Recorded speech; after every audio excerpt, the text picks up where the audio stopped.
कृपया चैनल को सब्सक्राइब करें। धन्यवाद।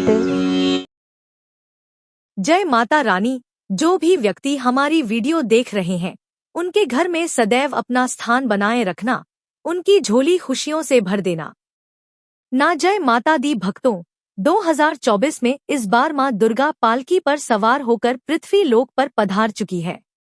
हमारे शास्त्रों में यह वर्णित है तथा मान्यताओं के अनुसार अगर शारदीय नवरात्रि पर माता दुर्गा का आगमन उनके वाहन सिंह पर नहीं बल्कि पालकी पर होगा, तो मान्यता है कि माता दुर्गा का पालकी पर सवार होकर आना बहुत ही शुभ और कल्याणकारी माना जाता है। ऐसा होने से भक्तों का जीवन सुखमय हो जाता है और भक्ति का भरपूर लाभ भक्त जनों को मिलता है। जैसा कि हम सभी को पता है कि नवरात्रि महोत्सव समाप्त होने से पूर्व भक्तों के मन में यह प्रश्न जरूर आता है कि नवरात्रों में ज्वारे का क्या करें, अखंड ज्योत की बात का क्या करें, अखंड ज्योति में जो तेल होता है जो बच जाता है उसका क्या करें। तो दोस्तों 2024 में इन सब चीजों का क्या करें और हरे भरे जाओ का क्या करेंगे भक्तों, आज हम जानेंगे सब कुछ इस वीडियो में। उससे पहले माता रानी जो आपकी इस वीडियो को सच्चे दिल से लाइक करें, उसकी गरीबी जन्म जन्मांतर की परेशानी दूर कर देना। भक्तों, हमें यह वीडियो फिर से इस वजह से बनाना पड़ रहा है ताकि नवरात्रि समाप्त होने के बाद आप कोई गलती न कर बैठे। अर्थात नवरात्रि के बाद में जो चावल होते हैं, जो ज्वारे होते हैं, जो दिया होता है और जितनी भी सामग्री हम नवरात्रि के समय में चढ़ाते हैं, उन सब का क्या करें। यह सब आप गलत तरीके से नदी में विसर्जित कर देंगे और इस नवरात्रि के पूजा पाठ के फायदे नहीं प्राप्त कर पाएंगे। इसलिए आप लोगों को यह खास जानकारी बता रहे हैं। तो भक्तों, यह वीडियो ध्यान से देख लेना। इस वीडियो को देखने के बाद आपको पूर्ण रूप से समझ में आ जाएगा कि किस सामग्री का क्या करना चाहिए। तो सबसे पहले जानते शारदीय नवरात्रों का समापन कब होगा। तो भक्तों, शारदीय नवरात्रि का अंतिम व्रत 11 अक्टूबर बुधवार के दिन रखा जाएगा। इस दिन नवरात्रि समाप्त हो जाएंगे, यानी आखिरी व्रत 11 अक्टूबर बुधवार को सुबह रखा जाएगा और कन्या पूजन इसी दिन किया जाएगा। देखिए भक्तों, आप में से अधिकतर जो लोग हैं नवरात्रि में बहुत सारे गलती कर बैठते हैं।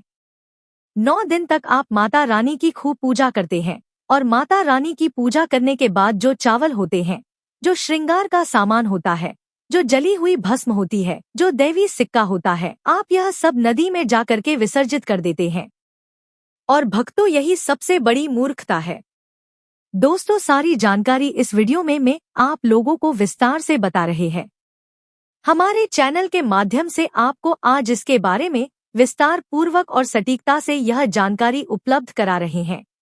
दोस्तों, हमारे चैनल का उद्देश्य है जन कल्याण करना, क्योंकि भक्तों अधिकतर लोगों को शारदीय नवरात्रि 9 दिनों तक खूब पूजा करते हैं, पर पूजा करने के बाद भी उन्हें फल नहीं मिलता। क्यों फल नहीं मिलता? क्योंकि यहीं पर भक्त सबसे बड़ी गलती करते हैं। माता रानी स्वयं उन्हें प्रसाद दे करके जाती है, उनको फल प्रदान करके जाती है, लेकिन व्यक्ति उस फल का सदुपयोग नहीं कर पाते हैं और उसको फेंक देते हैं। तो दोस्तों, आज की जो वीडियो है उसे शुरू करते हैं। आप ध्यान से देखना, नवरात्रि के समय में आप कौन सी गलती करते हैं जिससे आप निर्धन रह जाते हैं। तो देखिए, ऐसा कहा गया है कि अधिकतर लोग जो चावल होते हैं माता रानी को जो हम चढ़ाते हैं, वही चावल की हम बात कर रहे हैं, ना कि जो घर में ढेर सारे चावल रहते हैं उनकी। जो माता रानी को हम क्षमा याचना करने के दौरान जो चावल चढ़ाते हैं, जो सिक्के चढ़ाते हैं, वह सब नदी में बहा देते हैं। वहां आपने 9 दिनों तक माता रानी की पूजा की, माता रानी ने आपको प्रसाद स्वरूप चावल दिए, सिक्के दिए हैं, उसे आप नदी में बहा देते हैं। भक्तों, यही सबसे बड़ी मूर्खता है, क्योंकि 9 दिन का फल आपने क्या किया, सीधे नदी में जाकर के बहा दिया गया। दोस्तों, हमें ऐसा बिल्कुल भी नहीं करना चाहिए। जो नवरात्रि में जो बचे हुए माता रानी के चावल होते हैं, इन चावलों को आप अपने भंडार में रखें।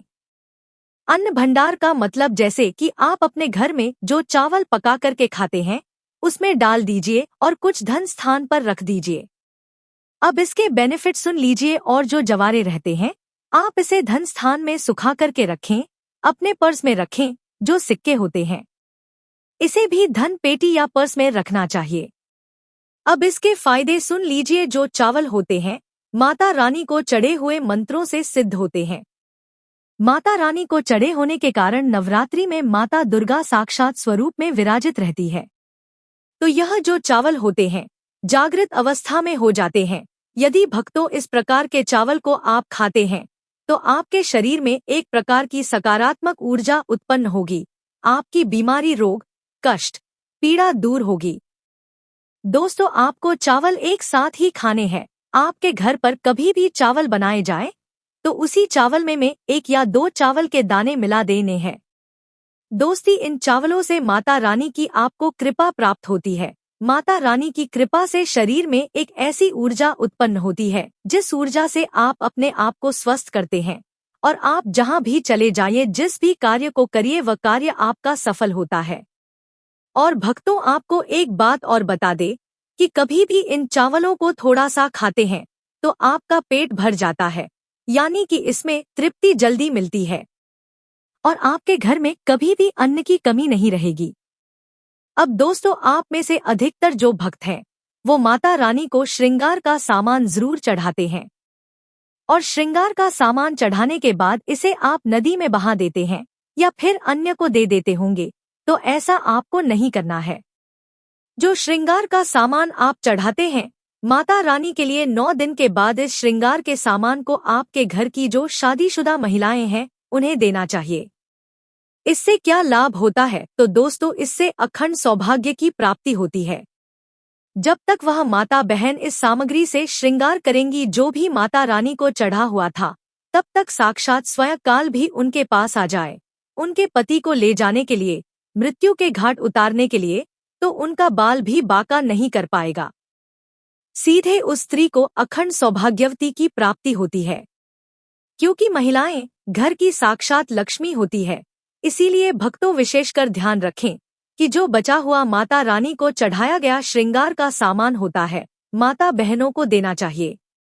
अब आप लोगों को बताना चाहते हैं कि आप में से अधिकतर भक्त जो ज्योत का बचा हुआ तेल होता है इसे क्या करते हैं? नदी में विसर्जित कर देते हैं। यह सबसे बड़ी गलती है। नवरात्रि का सबसे बड़ा फल जो होता है वह है शारदीय नवरात्रि में जो ज्योत आप लोग जलाते हैं। तो दोस्तों, क्या होता है, 9 दिन तक ज्योत जलने के कारण ज्योत में जो तेल बचा हुआ होता है वो जागृत अवस्था में होता है। और भक्तों, जागृत चीज ही अपना पूर्ण से प्रभाव दिखाती है। आपने देखा होगा सभी मूर्तियों की पूजा नहीं होती। जब कुम्हार मूर्ति बनाता है या फिर पत्थर वाले जो कारीगर मूर्ति बनाते हैं तो उस मूर्ति की पूजा नहीं होती। उसी मूर्ति की पूजा होती है जिसकी प्राण प्रतिष्ठा हो चुकी होती है। भक्तों, कहने का मतलब है कि ज्योति का जो बचा हुआ तेल होता है जो जलने के कारण जागृत अवस्था में हो जाती है। तो अगर आपके हाथ पैरों में दर्द होता है या किसी ने आपके ऊपर काला जादू कर दिया हो, आपको शंका हो रही है, तो इस स्थिति में आप क्या करें कि ज्योत का बचा हुआ तेल होता है आप इसे अपने सर में लगाएं। अपने शरीर में जहां दर्द होता है उन हिस्सों पर लगाइए। शरीर पर कैसा भी तंत्र विकार लगा है, किसी ने काला जादू, भयंकर काला जादू कर दिया हो, तो यह माता रानी की साक्षात कृपा होती है। इसे लगाने के बाद तत्काल देखना 5 मिनट में आपको आराम मिलेगा। दोस्तों, अब जो आपको किसी तांत्रिक या ओझा के पास जाने की जरूरत नहीं पड़ेगी। इनके चक्कर आपको लगाने की जरूरत नहीं है। आपको 1 साल के लिए यह तेल बचा कर रखें। सिर दर्द वाले हिस्से पर लगा सकते हैं। अगर किसी कारणवश कभी कभी सिरदर्द होता है तो वह सिरदर्द होना बंद हो जाता है। अब भक्तों, चलिए आप लोगों को बताना चाहते हैं कि सभी भक्त नवरात्रि में अगरबत्ती जलाते हैं या फिर आप गोबर के कंडे जलाते हैं या फिर आप माता रानी के लिए जो भी चीजों को जलाते हैं, तो भक्तों, भस्म का क्या करना चाहिए? जो अंतिम चीज होती है वह चीज भस्म होती है, भस्म। तो इस भस्म का क्या करना चाहिए? तो दोस्तों, हम आपको बता देते हैं कि इस भस्म को पूरे साल के लिए, 1 साल के लिए इस प्रकार की भस्म को इकट्ठा करके रखना चाहिए। क्योंकि माता रानी को हम जो धूप जलाते हैं उसकी भस्म भी काफी सारी हो जाती है। क्या इसे मैं नदी में बहा देना चाहिए? अगर ज्यादा है तो नदी में बहा दीजिए। बाकी कम से कम आपको 1 साल के लिए आपको यह भस्म अपने पास में जरूर रखनी चाहिए। भक्तों, हम भस्म के बेनिफिट बता दे तो सबसे पहले अभी तक जय माता दी नहीं लिखा है तो कमेंट बॉक्स में जय माता दी लिख लीजिए। इससे हमें वीडियो बनाने का मोटिवेशन मिलता रहता है और माता रानी की कृपा आपके ऊपर और हमारे ऊपर सदा बनी रहती है। तो भक्तों, जो भस्म होती है इसका क्या करना चाहिए? अगरबत्ती की जो भस्म होती है इसे पूरे 1 साल के लिए आपको बचाकर रखना होता है और इसे थोड़ी थोड़ी जैसे 1 चुटकी से भी कम भस्म आपको खानी होती है। अगर आप चाहते हैं कि आपकी आध्यात्मिक उन्नति हो, आपकी प्रगति हो तो यह थोड़ी थोड़ी मात्रा में खाना शुरू कर दीजिए। ये आपके जो सोचने समझने की क्षमता है इतना ज्यादा पावरफुल हो जाएगी कि आपके आसपास में रहने वाले लोग जितना सोच के छोटे हैं उसे 1000 गुना ज्यादा आपकी सोच बढ़ जाएगी।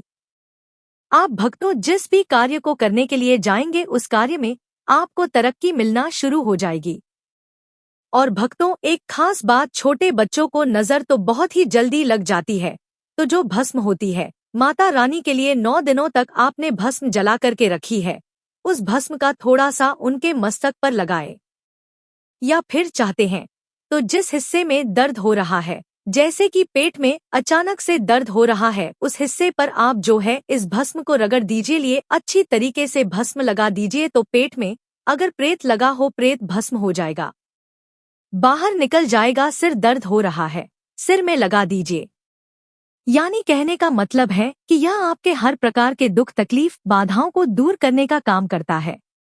अगर दोस्तों रोज आप इनका तिलक लगाते हैं तो फिर यह अति उत्तम है, सोने पर सुहागा होगा आपके लिए। और आपके बच्चे की जो पढ़ने लिखने की क्षमता है काफी बढ़ जाएगी। आप जहां भी जाएं आपको भी आध्यात्मिक उन्नति मिलेगी।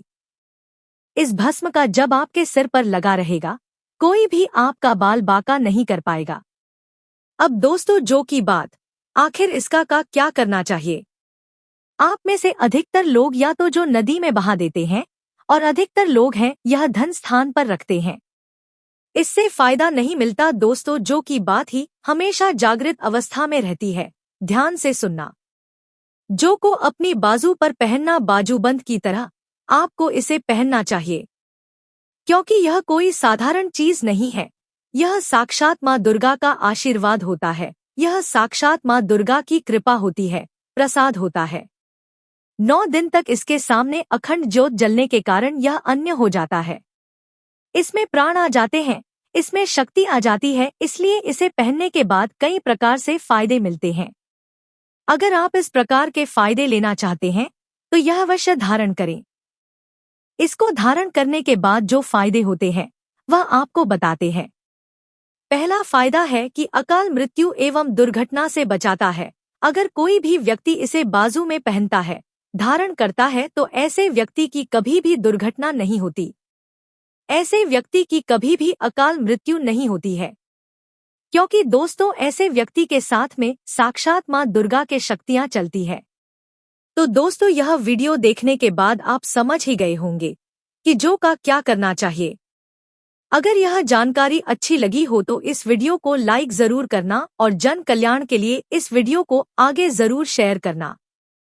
इस वीडियो को देख करके बहुत से लोगों का भला हो सकता है और सच्चे हृदय से कमेंट बॉक्स में जय माता दी जरूर लिखे।